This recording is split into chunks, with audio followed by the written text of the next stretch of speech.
কারণ শুধু সাংবাদিকের বিরুদ্ধে মানুষ মামলা করে, সাংবাদিকদেরও মাঝে মধ্যে মামলা করতে হবে। সেটা আমাদের 8টা বিভাগেই সাইবার ট্রাইব্যুনাল গঠন করা হয়েছে। সেই সাইবার ট্রাইব্যুনালে আপনারা মামলা করতে পারেন।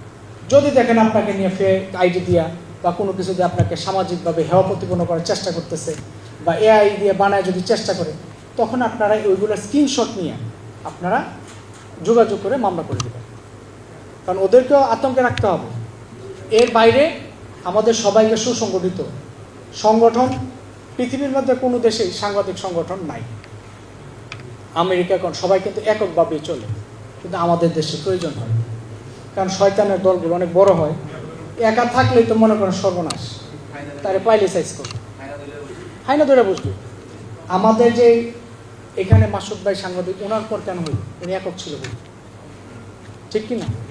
যদি আমরা সবসময় সাংবাদিকরা চোখ কান খোলা রাখবেন, যখন যেখানে যাবেন 1-2 জন সাথে যাবেন, পরিবারে ইনফর্ম করবেন। আমাদের পরিবারগুলো কিন্তু আমাদেরকে নিয়ে সবসময় টেনশনে থাকে, কারণ আমাদের চতুর্মুখী মানে শত্রু, আমাদের ঘরের শত্রু, বাইরের শত্রু, সহযোদ্ধার শত্রু। আর শত্রু তো বুঝেনি, এটা ইসলামের প্রথম থেকে আছে। যারা মুসলমান, আরে ভাই 12 মাসের 1 মাস তো আমরা না খাই কাটাই, রোজার মাস কাটাই না? আমার পকেটে টাকা নাই বা আমি খাই নাই, একদিন না বুঝাইলে কি হয়? আমাদের নবীজি প্রতি সোমবার দিন রোজা রাখতো, রবিবার দিন রোজা রাখতো, সপ্তাহে। তা আমরা একদিন মানে 1-2 বেলা কম খাইলাম, কেউ ডাকলে গেলাম না, তার সাথে বসে চা খাইলাম না,